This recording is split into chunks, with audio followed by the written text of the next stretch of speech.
नमस्कार, India voice देख रहे हैं आप। मैं हूं आपके साथ रिया डंगवाल। बुलेटिन की शुरुआत करेंगे बड़ी और अहम खबरों के साथ। सबसे पहले आपको बड़ी खबर बता दें जो सूत्रों के हवाले से आ रही है। गाजीपुर के रण में जानी दुश्मन आमने सामने हो सकते हैं। जी हां, ब्रजेश सिंह के लिए ओपी राजभर टिकट की मांग कर रहे हैं। आपको बता दें कि डॉन ब्रजेश सिंह और माफिया मुख्तार अंसारी के भाई अफजाल अंसारी दोनों गाजीपुर के रण में आमने सामने हो सकते हैं। गाजीपुर से ब्रजेश सिंह एनडीए के उम्मीदवार हो सकते हैं। ब्रजेश सिंह को एनडीए का उम्मीदवार बनाने के लिए लगातार ओपी राजभर टिकट की मांग कर रहे हैं। सपा ने गाजीपुर से अफजाल अंसारी को प्रत्याशी बनाया है। वहीं ब्रजेश सिंह और अफजाल अंसारी चुनाव में आमने सामने हो सकते हैं। इसके लिए ओम प्रकाश राजभर ने बीजेपी के सामने प्रस्ताव भी रखा है और गाजीपुर सीट पर सबसे बड़ा मुकाबला ये हो सकता है। मुख्तार की मौत के बाद हॉट सीट बनी हुई है गाजीपुर। तो माफिया डॉन मुख्तार अंसारी की मौत के बाद से ही गाजीपुर सीट सुर्खियों में है, हॉट सीट बनी हुई है। इस दौरान समाजवादी पार्टी ने मौजूदा सांसद अफजाल अंसारी पर ही भरोसा जताया है और अफजाल अंसारी को गाजीपुर सीट से अपना प्रत्याशी समाजवादी पार्टी ने बनाया है। इसी दौरान ओम प्रकाश राजभर भी बीजेपी के सामने प्रस्ताव रख चुके हैं। गाजीपुर सीट से ओम प्रकाश राजभर ने ब्रजेश सिंह को टिकट देने की मांग रखी है। मुख्तार की मौत के बाद से ही गाजीपुर सीट लगातार सुर्खियों में है और हॉट सीट बनी हुई है। ऐसे में अगर ब्रजेश सिंह को एनडीए अपना उम्मीदवार बनाता है तो ऐसे में मुकाबला काफी ज्यादा दिलचस्प हो जाएगा। इस दौरान गाजीपुर के रण में जानी दुश्मन आमने सामने हो सकते हैं। जी हां, माफिया मुख्तार अंसारी के बड़े भाई अफजाल अंसारी को समाजवादी पार्टी ने अपना प्रत्याशी बनाया है गाजीपुर से।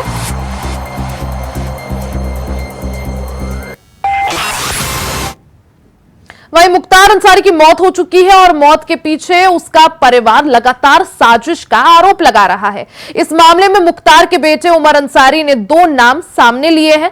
ये नाम है माफिया डॉन ब्रजेश सिंह और त्रिभुवन सिंह। उमर अंसारी ने कहा है कि उसके पिता की स्वाभाविक मौत नहीं हुई है, उनकी संयोजित हत्या की गई है। उन्हें जेल में धीमा जहर देकर मारा गया है। मीडिया से बात करते हुए उमर अंसारी ने कहा कि मैं साफ साफ दो लोगों का नाम ले रहा हूं। उमर अंसारी ने माफिया डॉन ब्रजेश सिंह और त्रिभुवन सिंह का नाम लेते हुए कहा कि जो भी अधिकारी इनसे सेट है और सरकार की भी मंजूरी से ये सब हुआ है। उन्होंने कहा कि ये कोई एक इंसान के वश की बात नहीं है, इसमें सबकी मिली भगत है। इस घटना से ब्रजेश सिंह को लाभ होता दिख रहा है। उसकी चिट्ठी कांड का उल्लेख करते हुए उमर अंसारी ने कहा कि जो लोग उस कांड में गवाह थे उन्हें नए मुकदमे में मुलजिम बना दिया गया है। यह मुकदमा 22 साल बाद दर्ज हुआ है।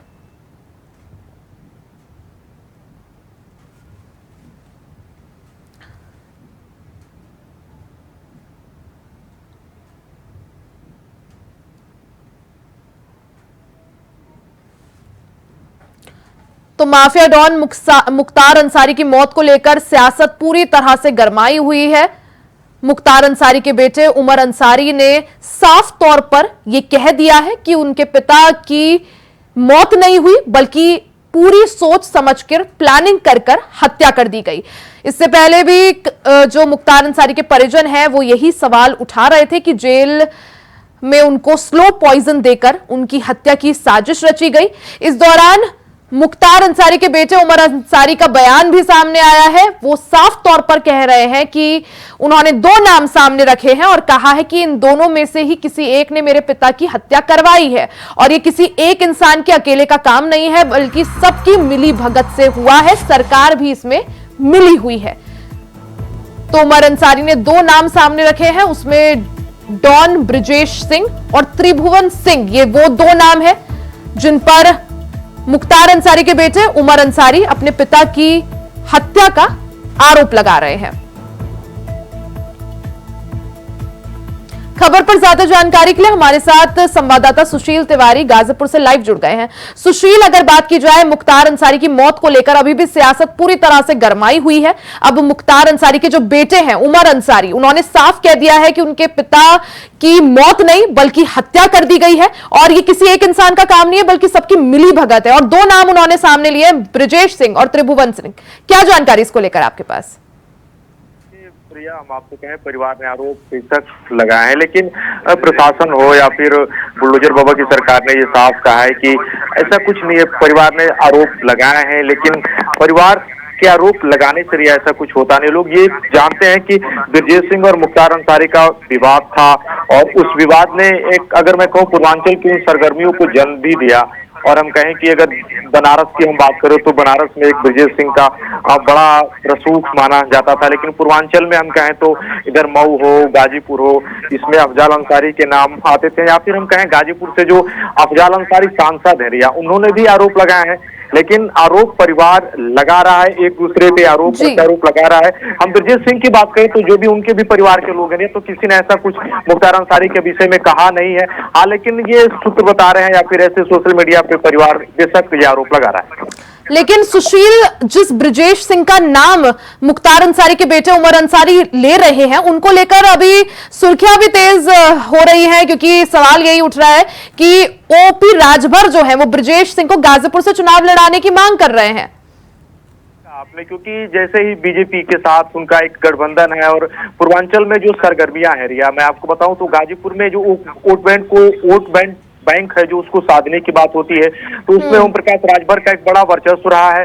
और कहा भी है, ऐसे सामने कहा भी था कि अगर ऐसा बीजेपी करती है तो वो उनकी पहली पसंद ब्रजेश सिंह होंगे। तो लोग ये सरगर्मियां तेज है कि हो सकता है गाजीपुर में जो माहौल है रिया, उसमें अफजाल अंसारी बनाम त्रिभुवन सिंह का ये हो सकता है कि एक फैक्टर हो। लेकिन हाँ, ये कहा था ओम प्रकाश राजभर ने, ये साफ कहा। लेकिन मैं ब्रजेश सिंह और मुख्तार अंसारी की बात बताऊं तो ये आपस में कई बार ये मुख्तार अंसारी के जो लोग थे उनका भी कहना था कि उन्होंने उन पर गोलियां चलवाई, तो ब्रजेश सिंह ने भी आरोप लगाए। तो बहुत सारे आरोप है रिया। ये 90 के दशक की बात है रिया, 1990 के दशक में पूर्वांचल में रिया मैं बताऊं तो एक साहब सिंह और मखनू सिंह नाम का गैंग हुआ करता था। और ये गैंग एक्टिव था रिया पूरे पूर्वांचल में, और उसमें गैंग, ठेकेदारी, हत्या, जबरन वसूली जैसे ऐसे कार्य होते थे। और इसके साथ ही मैं बताऊं, त्रिभुवन सिंह एक बड़ा नाम था और लोग कहते हैं कि त्रिभुवन सिंह ने ही साहब सिंह के गैंग में ब्रजेश सिंह को शामिल किया। उसके बाद वर्चस्व की लड़ाई हुई, फिर त्रिभुवन सिंह की मुख्तार अंसारी के साथ दुश्मनी होती है, फिर उसरी चंटी कांड हुआ, बहुत सारे आरोप लगे। लेकिन हाँ, ओम प्रकाश राजभर ने दिया, ये साफ कह दिया है। या मैं बताऊं, उत्तर प्रदेश की सबसे हार्ड सीट बनी है रिया गाजीपुर, सबकी नजरें हैं यहाँ पे। तो ये सुनने में जो जानकारी भी सूत्र बता रहे हैं कि हो सकता है कि ब्रजेश सिंह यहाँ से दम दिखा सकते हैं। सुशील, अगर ब्रजेश सिंह को मौका मिलता है, एनडीए अपना उम्मीदवार उन्हें घोषित करता है, तो कैसा मुकाबला, कितना रोचक मुकाबला गाजीपुर में देखने को मिलेगा? क्योंकि मुख्तार अंसारी की मौत के बाद से हॉट सीट बनी हुई है गाजीपुर, एक तरफ ब्रजेश सिंह और दूसरी तरफ अफजाल अंसारी। रिया, सही कहा आपने, पूरे उत्तर प्रदेश में चुनावी सरगर्मियां तेज हो चुकी हैं। और अगर गाजीपुर जिले से लोग यही कह रहे थे, जो भी इंडिया वाइज से जब बात हुई या फिर जब हम लोग मुख्तार अंसारी के जनाजे में थे, तो वहां पे भी जो बगल के लोग थे, दूर दराज के, उनका रिया यही कहना था कि सुहेलदेव भारतीय समाज पार्टी के अध्यक्ष हैं, यूपी सरकार के कैबिनेट मंत्री हैं ओम प्रकाश राजभर। तो उनका जब एक जो अपने कुनबे का, अपने पार्टी का, सुहेलदेव का जो मुखिया है रिया, वो साफ अगर ये कह रहा है कि नहीं, अगर बीजेपी मुझको ऐसा करती है तो मैं ब्रजेश सिंह को आगे कर दूंगा। तो रिया, ये आज मैं साफ करना चाहूंगा कि उत्तर प्रदेश की सबसे हार्ड सीट बन चुकी है मुख्तार अंसारी के इंतकाल के बाद। और ये हो सकता है, लोग ये भी कह रहे हैं यार कि ये भी हो सकता है ना कि त्रिभुवन सिंह बनाम अफजाल अंसारी का चुनाव भी हो सकता है। चुनावी गणित जो भी हो, बीजेपी कौन से शतरंज के विचार से अपने मोहरे को, लेकिन सुशील, वजह क्या है कि उमर अंसारी इन्हीं दो लोगों का नाम ले रहे हैं, ब्रजेश सिंह और त्रिभुवन सिंह, और जिन दोनों का नाम लिया जा रहा है, उमर अंसारी ने कहा है कि उसका मेरे पिता को मरवाने का जो है लाभ भी इनको होता हुआ दिख रहा है। आरोप बेशक लगाए हैं, लेकिन न्यायालय है, इसके साथ ही प्रशासन है, बहुत सारी व्यवस्थाएं हैं जिससे आप दूर नहीं है। अगर मैं कहूं, अगर माफिया की बात होती है कि नहीं माफिया सोन मुख्तार अंसारी की बात होती है, लोग उनको माफिया कहते हैं। बहुत सारे कृष्णानंद राय हत्याकांड की बात होती है तो कृष्णानंद राय के साथ संबंध रिया जोड़ा जाता है, जिसमें ब्रजेश सिंह जो कि करीबी कहे जाते थे और इसके साथ कृष्णानंद राय की रिया हत्या हो जाती है।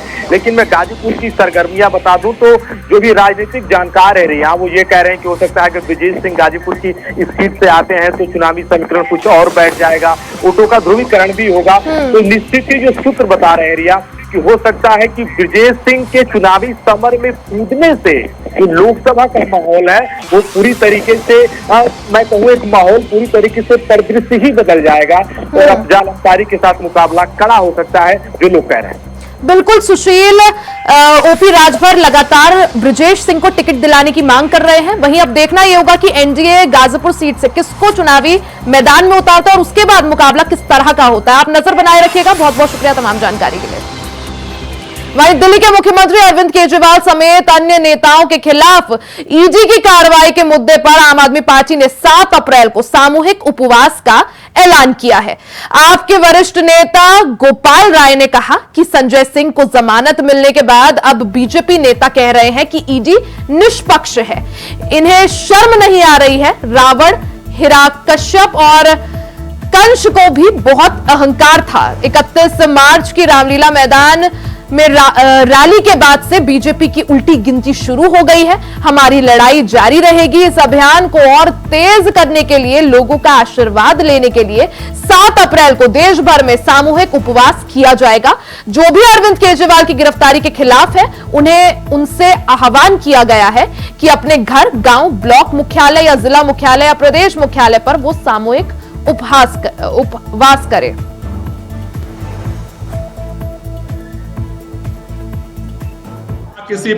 कल सुप्रीम कोर्ट से संजय सिंह जी की जमानत मिलने के बाद एक बात स्पष्ट हो गई है कि जो बात बार बार कही जा रही थी कि बिना किसी सबूत के, बिना किसी प्रमाण के, डरा करके, धमका करके, दबाव बना करके लोगों को सरकारी गवाह बना करके झूठे आरोप लगा करके ये सारी गिरफ्तारियां की गई हैं। कल सुप्रीम कोर्ट में ये सारा सच सामने आया है। ये भारतीय जनता पार्टी की षड्यंत्र और तानाशाही की सबसे बड़ी हार है। कल उनके सभी साजिशकर्ताओं को मुंह की खानी पड़ी है। 6 महीने से आपने बार बार सुना होगा अरविंद केजरीवाल जी को गिरफ्तार क्यों किया। भारतीय जनता पार्टी के सारे नेता एक ही बात दोहराते हैं, 9-9 सम्मन भेजा, 9-9 सम्मन भेजा, 9-9 सम्मन भेजा, और अरविंद केजरीवाल पूछताछ के लिए नहीं आए, इसलिए उनको गिरफ्तार कर लिया गया। कल कोर्ट के सामने यह बात आई, संजय सिंह को एक भी सम्मन नहीं भेजा गया। अचानक बिना सम्मन भेजे ईडी संजय सिंह जी के घर में घुसी और 5-6 घंटे बाद उठा करके लेके चली गई। 6 महीने जेल में रखा और निकला क्या? कोई सबूत नहीं, कोई मनी ट्रेल नहीं। 6 महीने में कुछ भी नहीं मिला।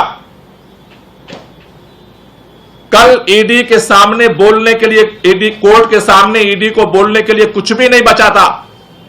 यह है इस पूरे केस की सच्चाई। 7 अप्रैल को पूरे देश भर में सामूहिक उपवास किया जाएगा। 7 अप्रैल को जो लोग भी अरविंद केजरीवाल जी की गिरफ्तारी के खिलाफ हैं, जो लोग भी इस देश के संविधान को बचाना चाहते हैं, जो लोग भी इस देश में लोकतंत्र को बचाना चाहते हैं, जो लोग इस देश के अंदर जो ये अत्याचार और अन्याय हो रहा है उसको रोकना चाहते हैं, जो लोग इस देश से मोहब्बत करते हैं, उन सभी लोगों से ओपन कॉल है कि आप अगर अपने घर पे चाहें, आप अपने घर पे सामूहिक उपवास कर सकते हैं। अगर अपने गांव में चाहें, अपने गांव में सामूहिक उपवास कर सकते हैं। अपने मोहल्ले में चाहें, अपने मोहल्ले में सामूहिक उपवास कर सकते हैं। अपने ब्लॉक मुख्यालय पर अगर करना चाहते हैं अपने ब्लॉक मुख्यालय पर आप अपना उपवास कर सकते हैं, तहसील मुख्यालय पे आप उपवास कर सकते हैं, जिला मुख्यालय पे आप उपवास कर सकते हैं, प्रदेश के राजधानियों में आप उपवास सामूहिक रूप से कर सकते हैं। इसी तरह से पूरे देश के अंदर जहां भी आप अरविंद केजरीवाल की इस लड़ाई में आप साथ देना चाहते हैं तो आप 7 अप्रैल को देशव्यापी ये उपवास का कार्यक्रम होगा, उसमें आप सहभागी बने, अपने अपने जगह पे उपवास करें। उसी तरह से पूरे देश में 7 तारीख को जैसे सामूहिक उपवास होगा इस गिरफ्तारी और तानाशाही के खिलाफ, दिल्ली के अंदर 7 अप्रैल को जंतर मंतर पे 11 बजे से सामूहिक उपवास किया जाएगा।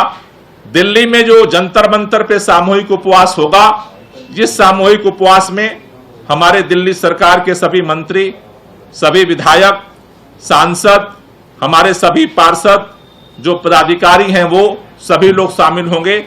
ये जो सामूहिक उपवास का जंतर मंतर पे कार्यक्रम होगा, ये ओपन कार्यक्रम होगा।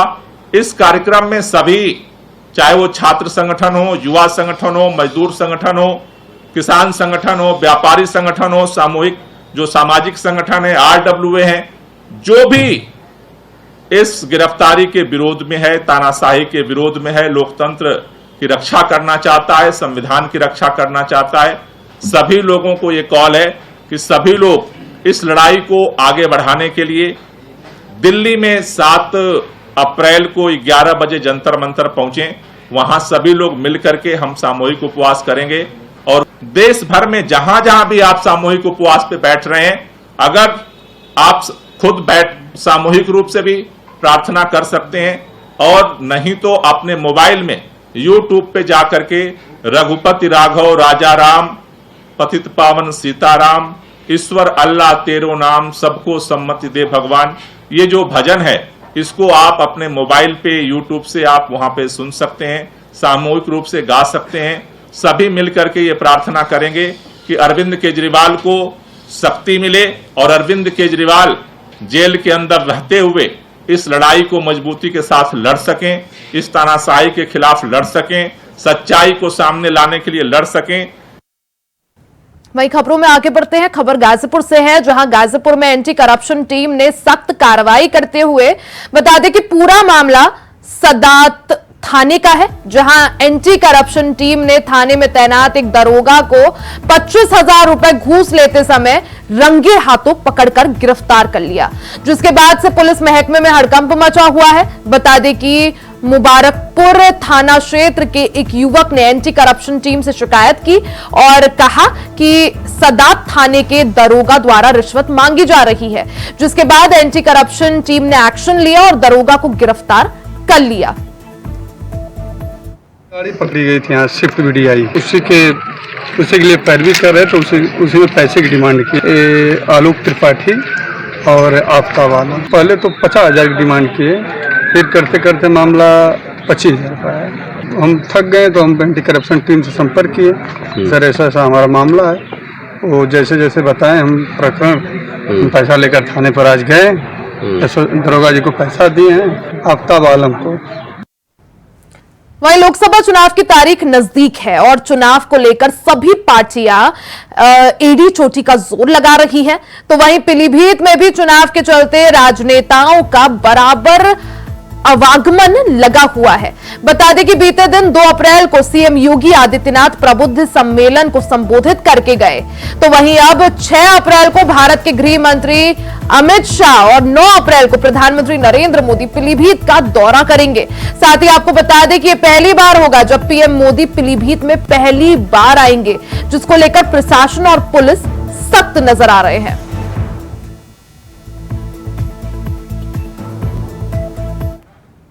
वहीं लखनऊ के गोमती नगर विश्वास खंड इलाके से एक मामला सामने आया है, जहां खुलेआम बदमाश ड्राइवर की पिटाई कर गाड़ी लेकर भाग गए, जिसके बाद ठेकेदार ने गोमती नगर थाने में FIR दर्ज कराई। बता दें कि भाग रहे बदमाशों की गाड़ी अनियंत्रित होकर पलट गई, जिसके बाद बदमाश गाड़ी छोड़कर मौके से फरार हो गए। तो वहीं सूचना पर पहुंची पुलिस ने गाड़ी को बरामद कर लिया और बदमाशों की तलाश में जुट गई।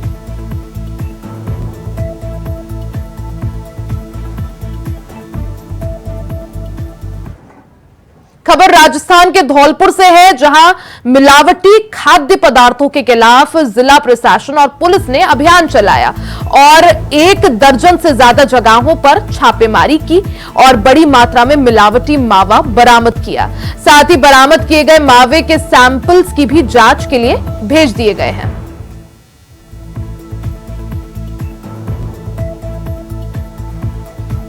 वहीं हरदोई में यूपी सरकार की उच्च शिक्षा राज्य मंत्री रजनीत तिवारी ने दिल्ली सरकार की मंत्री आतिशी के आरोपों को लेकर जवाब दिया है। साथ ही कांग्रेस और सपा पर तीखे आरोप भी लगाए हैं। बता दें कि उच्च शिक्षा राज्य मंत्री ने आतिशी को लेकर कहा कि इस बात का क्यों नहीं खुलासा कर रही है कि उनको बीजेपी में आने के लिए किसने कहा था, किसने न्योता दिया था। तो वहीं उन्होंने कांग्रेस को लेकर हमला करते हुए कहा कि वो आजकल बिल्कुल हाशिए पर चल रही है और कांग्रेस और समाजवादी पार्टी पर भ्रष्टाचार के आरोप लगाते हुए उन्होंने कांग्रेस पार्टी को इनकम टैक्स के दिए गए नोटिस को लेकर कांग्रेस से कुछ सवाल भी पूछे और समाजवादी पार्टी पर भी माफिया का संरक्षण देने का आरोप लगाया।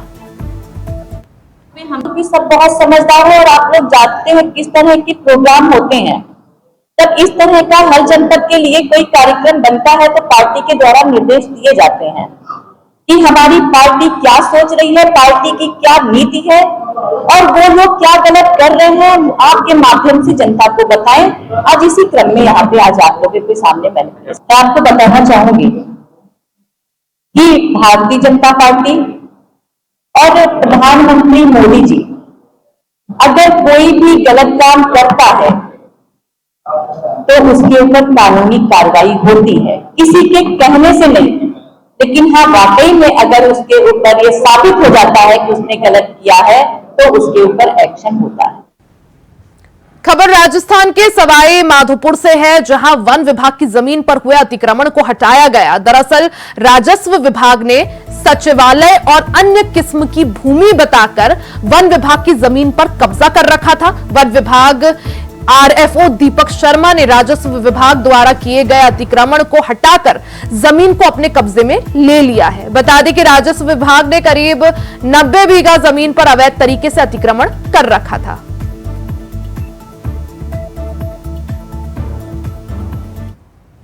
वहीं महाराजगंज में केंद्रीय वित्त राज्य मंत्री पंकज चौधरी ने ईडी और सीबीआई की कार्रवाई पर उंगली उठाने वाले विपक्षियों पर तंज कसा और कहा कि ईडी और सीबीआई बीजेपी ने नहीं बनाया है। ईडी और दूसरी जांच एजेंसियां स्वतंत्र है, सरकार के कहने पर नहीं चलती है और नहीं रुकती है। साथ ही पंकज विपक्षियों की रामलीला मैदान में हुई बैठक को लेकर उन्होंने कहा कि एक भ्रष्टाचारी को बचाने के लिए बैठक हुई है। तो वहीं पीएम मोदी की तारीफ करते हुए उन्होंने कहा कि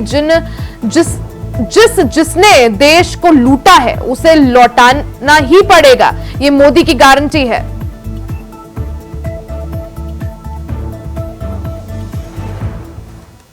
आज इस देश का दुर्भाग्य है जिस प्रकार से अभी रामलीला मैदान में एक भ्रष्टाचारी को बचाने के लिए सभी दल के लोग जोर जोर से वहां पर अपनी आवाज को रख रहे हैं।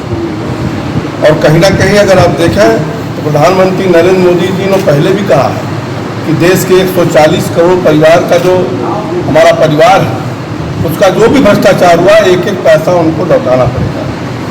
और जिस प्रकार से कांग्रेस पहले केजरीवाल को उसी दिल्ली में इस्तीफा की मांग कर रही थी, आज कहीं ना कहीं कांग्रेस और सारे विपक्ष के लोग उस भ्रष्टाचार को छिपाने के लिए आज वहां पर उनके पीछे खड़े हुए हैं और जोर जोर से चिल्लाने से कुछ नहीं होता है। इसी के साथ इस बुलेटिन में फिलहाल के लिए सिर्फ इतना ही। खबरों का सिलसिला जारी रहेगा, बने रहे हमारे साथ।